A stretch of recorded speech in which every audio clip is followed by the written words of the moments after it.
ఇప్పుడు ఈవిడకి ఆయనకి కొన్ని గొడవలు ఎందుకు జరిగాయంటే వాళ్ళిద్దరి మధ్యలో ఏవో సమ్ డిస్టర్బెన్స్లు క్రియేట్ అయ్యాయి. ఈమె ఆస్తుల మీ పక్కన వాళ్ళ దగ్గర డబ్బులు తీసుకొచ్చి ఇవన్నీ ఎందుకు పెట్టిందంటే ఈయన లీడర్ అవుతాను, నాకు డబ్బులు ఇస్తే నేను మొత్తం నేను చూసుకుంటాను, చేసుకుంటాను, పిల్లలకి లైఫ్ ఇస్తాను, నేను ఎమ్మెల్యే అయ్యే అవకాశాలు కూడా నాకు మంచి పోస్ట్ వస్తుంది, డబ్బులు వస్తుందని చెప్పి నమ్మి వాళ్ళకాడు.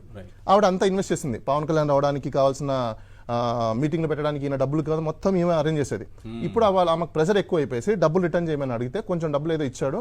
తర్వాత మిగతా డబ్బులన్నీ బెదిరింపులు, కొట్టడాలు, తిట్టడాలు, చంపుతానం చేయడాలు ఇవన్నీ తీసుకొచ్చి ఆమె సూసైడ్ కూడా అటెంప్ట్ చేస్తే పిల్లలు కాపాడాడు. అమ్మ వద్దు చచ్చిపోతుంది కాబట్టి ఆమె బతికిన తర్వాత ఇంతవరకు వచ్చేసింది కదా, నేను ఏదో ఒకటి చేయాలని చెప్పేసి ఆవిడ ముందుకు వచ్చింది. ఎక్కడికి? మీడియా ముందుకు వచ్చింది.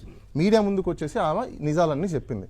ఈ నిజాలన్నీ చెప్పిన తర్వాత చాలా మంది అంటున్నారు ఎవరో వైసీపీ ఉన్నారు, ఇంకోరు ఎవ్వరు లేరు. అన్ని మీడియా ఛానల్కి వెళ్తే ఎవరు పట్టించుకోవాలా, దానికి సంబంధించిన మీడియా ఛానల్ ఎవ్వరు కూడా తీసుకోవాలా. అంటే సాక్షి వైసీపీ అంటున్నారు, నో, సాక్షి టీవీలో వచ్చింది, అది వైసీపీదా లేకపోతే ఇంకోటి పక్కన అన్ని ఛానల్స్ ఎప్పుడు వచ్చింది?